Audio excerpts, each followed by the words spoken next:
Hola a todos, bienvenidos a Crecer Podcast. Soy Victoria Espinosa.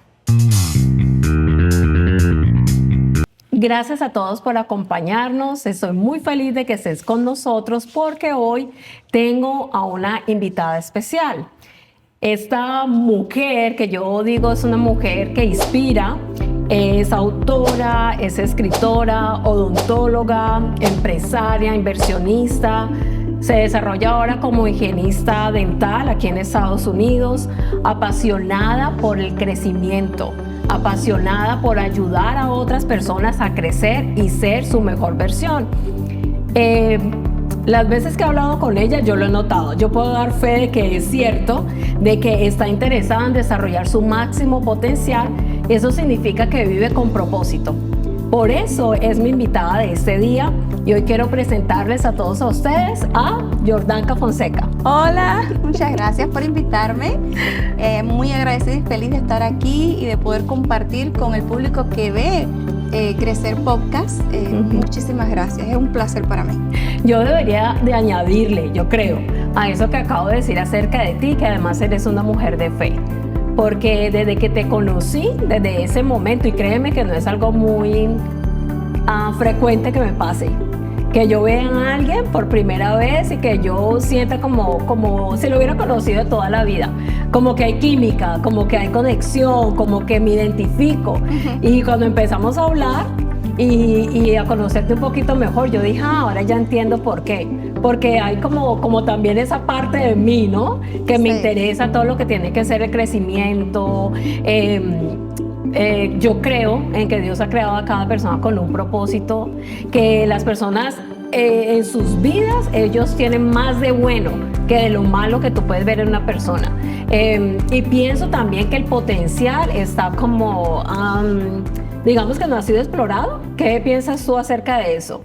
Claro, lo que pasa es que cuando las personas no se llegan a conocer internamente, no pueden entender ni cuál es su propósito, ni qué llevan dentro, ni a qué vinieron a esta vida. Entonces, como que viven por vivir, y eso es a lo que yo dije, no. Yo no quiero pasar por esta vida sin saber qué pasé, yo no quiero pasar por esta vida sin tener realmente, sin cumplir el propósito por el que fui creada, y parte de ese propósito es conocerte, entenderte y saber quién tú eres y qué te apasiona, o sea, y de esa pasión vas a sacar lo mejor de ti para darlo al mundo, porque vinimos también a ser productivos, a dar, a entregar también. Es parte de lo que es el amor, de lo que es vivir con propósito. Exactamente, y entonces eso me lleva a mi primer pregunta. Y yo quiero que tú nos cuentes quién es Jordanka Fonseca. Jordanka Fonseca es una mujer de fe. Una mujer guerrera que lo da todo, amiga de los amigos, amorosa, cariñosa, alegre, divertida, aventurera. Amo a Dios con todo mi corazón porque me mostró su amor en medio de los momentos más crudos y crueles de mi vida. Entonces, siento que a partir de eso yo fui transformada en una mujer nueva. Una mujer que cree que todo es posible, que en algún momento confundió esa posibilidad en el todo es posible, transformándolo a pretendiendo ser quien lo hace, pero luego comprendo que es Dios realmente quien hace lo imposible posible. Soy una mujer apasionada de la vida. Todo lo que hago lo hago con mucha pasión. No porque quiero que alguien me vea apasionada, simplemente porque disfruto. Me disfruto cada proceso. A veces es una locura decir que hay procesos duros que te disfrutas, ¿verdad? Yo me los disfruto realmente. Duelen, pero sabes que a partir de ahí vas a sacar un zumo y una fruta, un zumo de esa fruta beneficioso. Entonces, pues me disfruto cada cosa. Soy de las que piensa que cada bendición, porque muchas veces pedimos bendiciones, pero cada bendición viene con su maletica, con su sombra incluida. Entonces, o sea, no puedes pedir una bendición sin saber que también va a traer su trabajo, su proceso. Entonces, por eso me apasiona, porque me apasiona el proceso. Una mujer que creo que que Dios ha moldeado a base de molerla en una máquina de moler carne, pero con el gran propósito de luego poder utilizar ese aprendizaje para hablarle a la gente, para poder transmitir el conocimiento dentro de ese proceso que a veces dices, wow, pero ¿por qué tengo que atravesar esto? Pues yo pienso que es parte del propósito que ya antes de nacer Dios te lo puso, Dios te lo integró a tu ser. Entonces, yo creo que soy una mujer en constante crecimiento, en constante desarrollo, en constantes procesos de sanidad, apasionada con la sanidad, identificada mucho con el aprendizaje mental, a entender lo que es mi conocimiento interno. Pues no, wow. Si yo te digo a ti la frase un desierto con propósito, ¿en qué piensas? pienso que cada desierto de tu vida tiene un propósito, no importa qué desierto estés pasando. Puede ser desiertos de personales, desiertos familiares, financieros, matrimoniales con los hijos, no importa qué, en esta vida, todo proceso tiene un propósito. Y eso lo he aprendido a través de mi vida, porque a cada proceso, a cada situación difícil que he vivido, le he visto el propósito. Y nunca es por gusto. Dios sabe lo que te pone, Dios sabe la carga que te pone y hasta dónde te puede apretar en esa maquinita de moler. Eso dice la Biblia, me gusta mucho. Yo leí tu libro, Un desierto con propósito, por eso te preguntaba. Y ese fue el motivo, ¿no? De que tuvieras ese título, este libro. Claro, claro. En el caso de este desierto, el propósito era encontrarme a mí, encontrar a Dios, porque el libro se basa en una historia real, o sea, de mi vida, donde yo tengo tiene un desenlace de llegar al triunfo y un desenlace y un final feliz, pero realmente dentro de este propósito de este desierto fue conocer a Dios, comenzar a ser esa mujer de fe, empezar a conocer el Espíritu Santo de Dios y entender mi llamado, porque o sea, ese libro fue el que me lanzó sin yo saber a el mundo de, wow, yo quiero compartir lo que tengo adentro, yo quiero compartir lo que este proceso me hizo ser, este proceso me transformó. Y luego cuando escribí el libro, el libro me transformó también, entonces me cambió mucho, cambió mi perspectiva, descubrí que esto era lo que yo quería decirle al mundo que en medio de esos procesos y esas dificultades puedes crecer. Ay, exacto. ¿Cuántos libros has escrito? He escrito 2, tengo 2 físicos y 1 digital.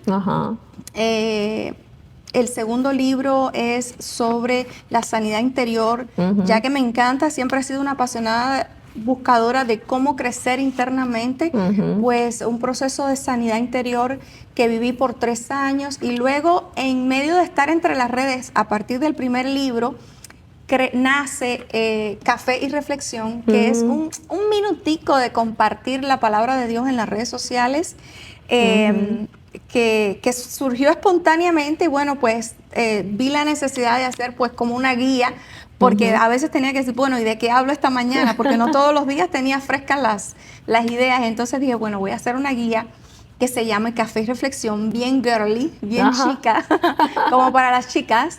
Y es rico poder detenerte en la mañana y poder pensar, darle gracias a Dios. Soy una agradecedora constante, o sea, vivo agradeciendo lo más mínimo. Claro que no soy perfecta, porque a veces cuando me pongo a decir tantas cosas, mira, soy esto, me siento, sé y reconozco que no soy perfecta y nunca lo voy a lograr ser, pero sí sé también que voy a poder, dentro de este diario vivir, poder crecer y buscar la excelencia, pues, que es en realidad lo que debemos buscar. Exacto. No la perfección, pero sí la excelencia. Sí, la excelencia, total. Yo cuando me leí tu libro, bueno, hubo muchas cosas que me llamaron la atención. Cubana, ¿no? Cubana. ¿De qué parte de Cuba? Camagüey. De Camagüey. Sí. Ok, ¿y cómo fue tu vida en Cuba, como en pocas palabras? Pues, Cuba es una etapa Bueno, la mayoría de mi vida fue en Cuba, obviamente. Yo nací, me gradué, tuve mi hija en Cuba y fue una vida, pues, de manera general en Cuba hay mucha escasez. Es un país donde hay mucha escasez, pero la verdad es que yo fui una niña que tuve dentro de la escasez la mayor cantidad, suplida lo básico dentro de, ¿sabes? Dentro de lo que se podía en Cuba. No tuve tanta carencia, sí, pero nunca lujos. O sea, viví en un barrio feo. De hecho, en el libro Desierto con propósito cuento como había ratones, cucarachas en el barrio, en la casa, y era un lugar feo, y eso para mí era terrible.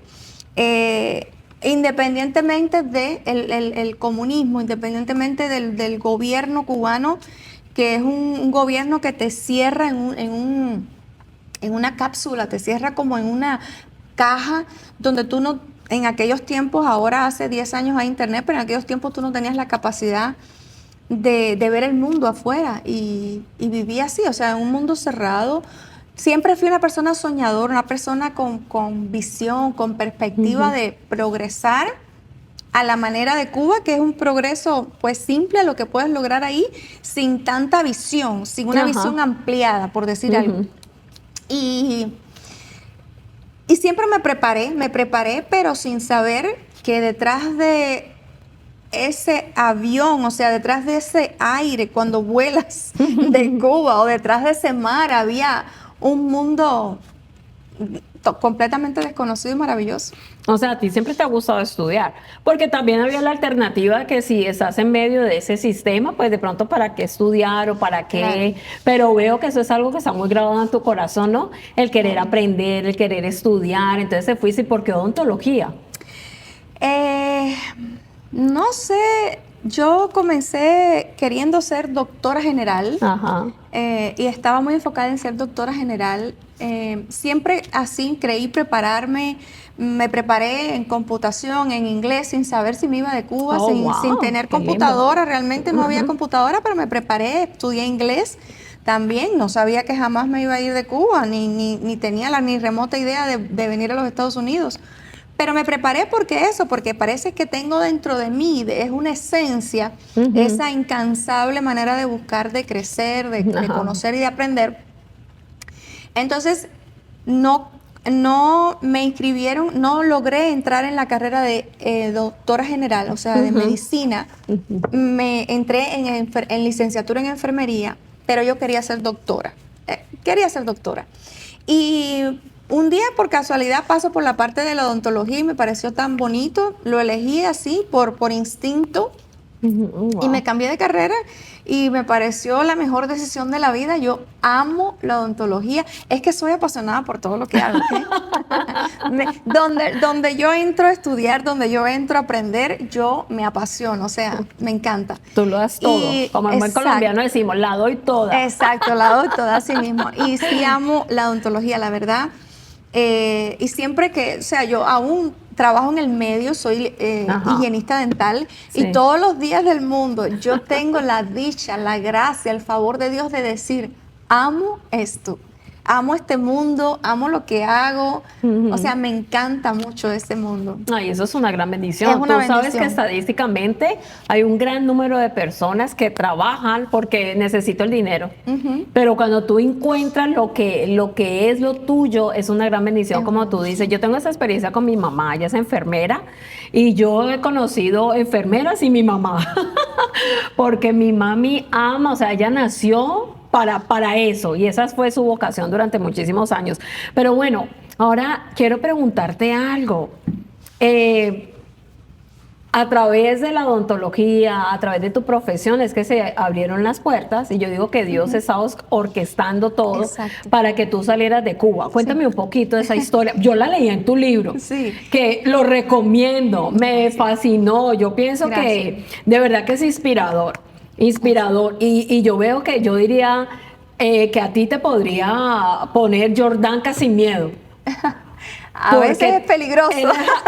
No, pero me fascina, porque Vamos a hablar de eso más adelante. Yo te voy a decir por qué, pero me fascina. Pero cuéntame, a través de la odontología, tu profesión se dio la oportunidad de salir de Cuba. ¿Qué fue lo que pasó? Cuéntame. Bueno, yo como ya te había explicado, no tenía ni la menor idea que yo quería salir de Cuba. De hecho, ya era madre, ya me había graduado de odontóloga, ya era madre, ya me había divorciado. Ajá. Desafortunadamente. ¿Él fue tu primer amor?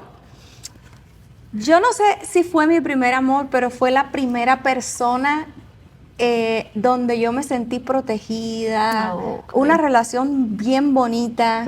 El padre de mi hija y yo teníamos una relación muy linda, una relación muy armoniosa, cero toxicidad, cero conflictos, cero problemas. De hecho, el único problema que tuvimos fue el momento del divorcio, que fue catastrófico, pero como siempre pasa en el momento, pero siempre nos mantuvimos queriéndonos mucho.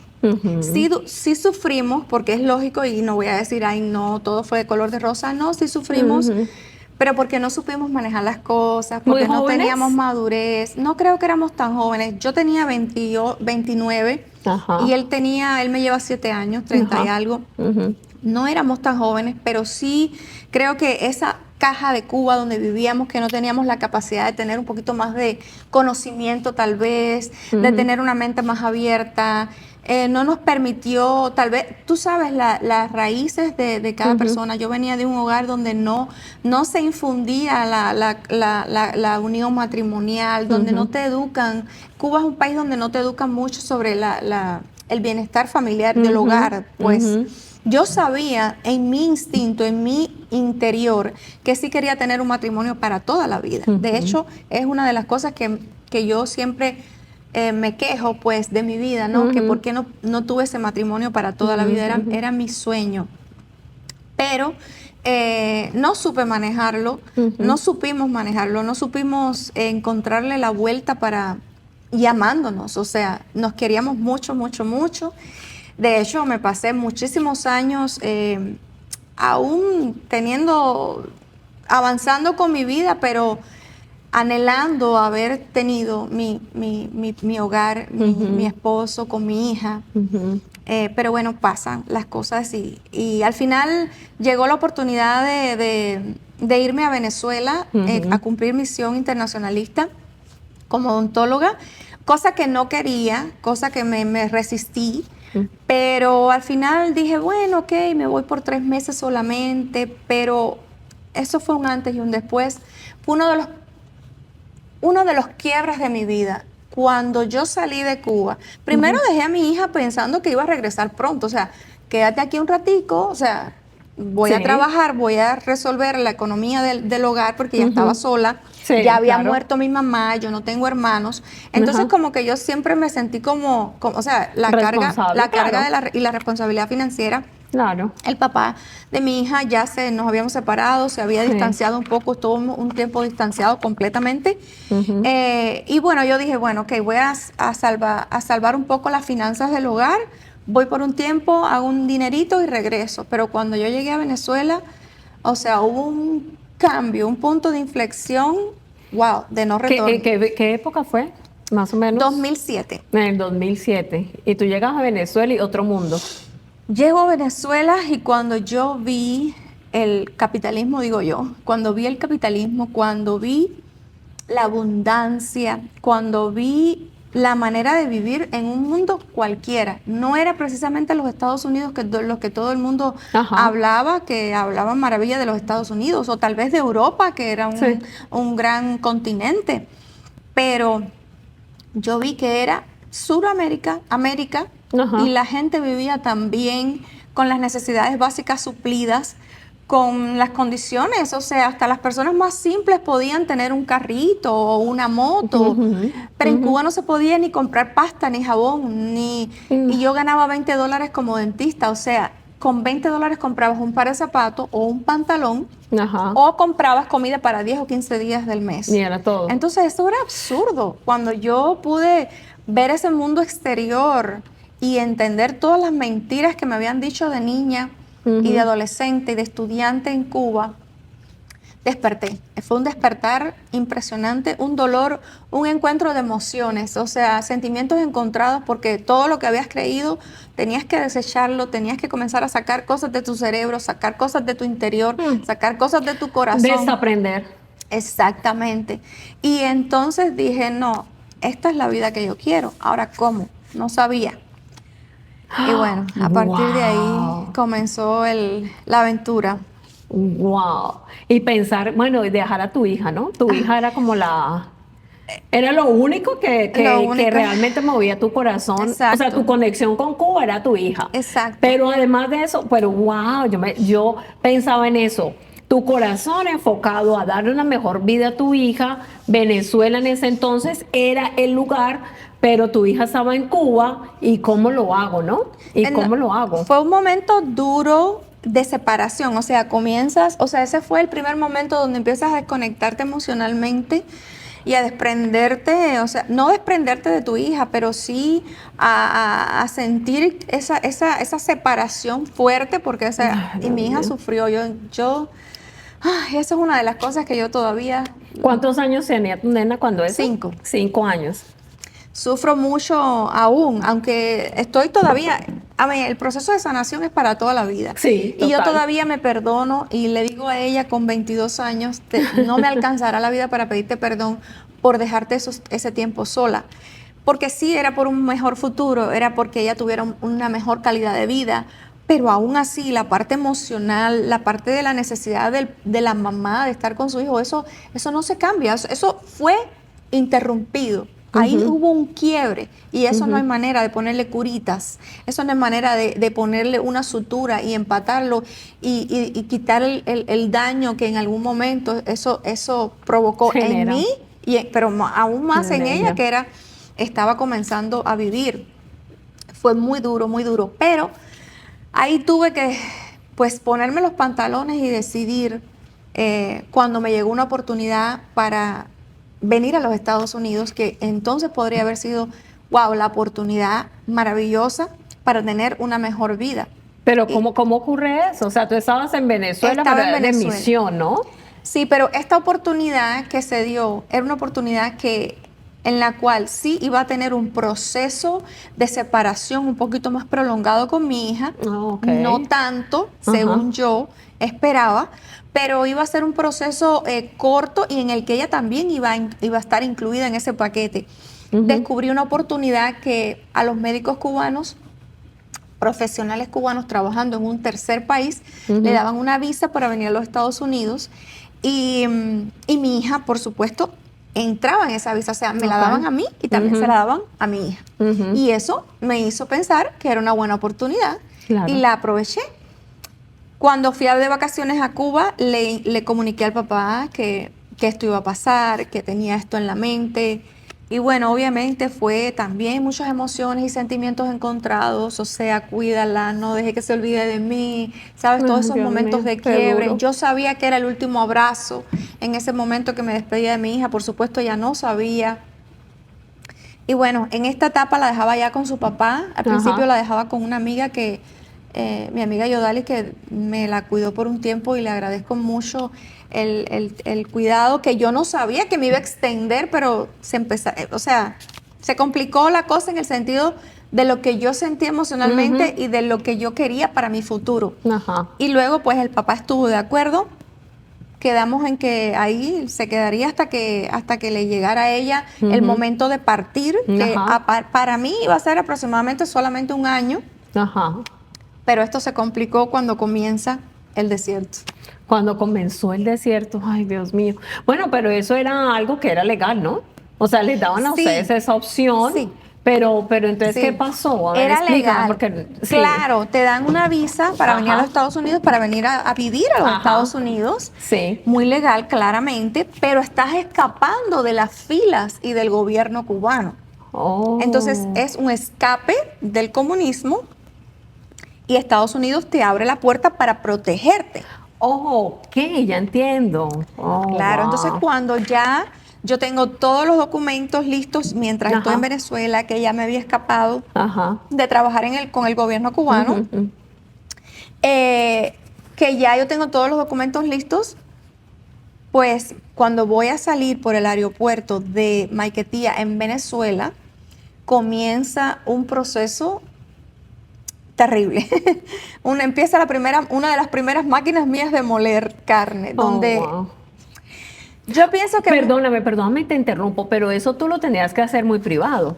O sea, ¿tú en ese momento vivías con más personas, también con más cubanos que estaban contigo en misión o no? No. ¿No? Eso fue uno de las razones tal vez que yo... A ver, tú sabes que cuando vives un proceso tú empiezas a buscar, ¿por qué pasó? ¿Qué pasó? ¿Qué hice mal? ¿Dónde me equivoqué? ¿Por qué tuve que vivir esto? Pero muchas veces yo creo, y estoy casi convencida, no quiero decir que estoy total 100%, porque la verdad es que eso no lo sabe nadie, pero a veces creo que Dios permite ciertas cosas por algo, un desierto con propósito. El propósito, siempre hay un propósito detrás de todas estas cosas y hay que crecer de esta manera. Si no vives estos procesos, no hay manera de crecer. No sé, pero creo que Dios hace esto de esta manera para cambiar algo en tu interior. Sí, la mayoría de la gente vivía con otros cubanos, se unían y se iban juntos y hacían este proceso de irse al aeropuerto para irse a los Estados Unidos juntos, pero yo fui sola. Dentro de mis análisis, esto era una de las cosas que yo decía, esto fue un error, irme sola. Y me detuvieron en el aeropuerto. Y estos, obviamente, los comunistas, la parte de lo que es los chavistas de allá de Venezuela, y también parte del gobierno cubano que trabajaba también en el aeropuerto, ellos fueron los captores. Ellos me capturaron ahí, me intercedieron y me quitaron toda la documentación, la visa, el pasaporte, y bueno, ahí me dejaron indocumentada. Así que fui indocumentada en Venezuela. En este momento, en Venezuela. O sea, saliste del aeropuerto sin documentos y a seguir viviendo en Venezuela, sí. No, salí del aeropuerto. Ajá. Bueno, me interceptaron y me escapé. Porque... ¿Cómo te escapaste? Yo tuve, en este libro, yo tuve como 4 o 5 escapes. La más escapadora. Porque... ellos me detuvieron y me retuvieron en una oficina, pero en un momento determinado, ahí en esos momentos en que Jordanka dice, no voy a tener miedo, porque claro, ya yo había empezado a conocer cosas de la palabra de Dios. Eso es algo que ya yo me había convertido, eso es algo importante, que yo me había convertido en Venezuela. Cuando yo me escapé del gobierno cubano, yo me convertí a cristiana. O sea, ya yo había empezado a leer la Biblia, ya me había convertido, hecho mi confesión de fe, había empezado a tener un poquito de fe y tenía un poco de palabra con que yo me podía sostener. Entonces esa palabra me dio a mi fuerza y valor. Porque Dios dice 365 veces en la Biblia, no temas. Y yo decía, bueno, pues si Dios dice que no temas, yo tengo que ser fuerte y tener valor. Y yo me agarraba de esas cosas. Allí cuando me detuvieron, yo les dije, bueno, yo creo, si no estoy presa, entonces yo me voy. Y salí, me fui de ese lugar caminando así, empecé a caminar hacia afuera. No sé para dónde iba y empecé a caminar hasta encontrar una salida. Y me persiguieron, empezaron a perseguirme. Entre 4 o 5 hombres me llevaban así como, no me agarraban, pero yo iba caminando y ellos iban rodeando mientras yo caminaba. Y bueno, al final me fui a la carretera. Hubo un momento donde los hombres me agarraron en la carretera, ya cuando ya yo estaba fuera del aeropuerto, y me interceptaron en un carro tipo película, chirriando goma y todo, y me agarraron cada uno por los pies, por las manos, y me montaron en el carro como un saco de papa. ¿Tú qué pensabas en ese momento? Yo orándole a Dios, clamándole a Dios, y por supuesto como buena cubana bien gritona y gritando, gritando también. La gente, había personas alrededor, la gente miraba pero nadie... Exacto, en el aeropuerto había personas y la gente veía, pero o sea, nadie se metía. De hecho, Chino y Nacho, los cantantes venezolanos, estaban en el aeropuerto en ese momento. Yo nunca voy a olvidar eso. Y todo el mundo me miraba como raro, porque yo decía, yo tengo derecho a irme, yo tengo derecho a ser libre, yo soy libre, pero en Cuba no se conocen ni se respetan los derechos humanos, la verdad es. Entonces, nada, ellos me agarraron, me montaron en ese carro, me llevaron otra vez para el aeropuerto. Solamente ahí empecé yo a gritar y la gente miraba y yo a clamar y a orar entre dientes, alto, así trataba de orar y orar y orar y clamar y repetir los pocos versículos que me conocía y le pedía a Dios que me protegiera, que me salvara, que me protegiera, pero con ímpetu, nunca me sentí como apagada, siempre con la fuerza de pelear por mi vida. Y luego ya me llevaron al aeropuerto otra vez y me dijeron que estaba indocumentada. Bueno, eso ya lo sé. Me voy porque no estoy, otra vez, me voy porque no estoy retenida. Y me volví a ir. Me quité los tacones y volví para la carretera. A todas estas andaba en tacones.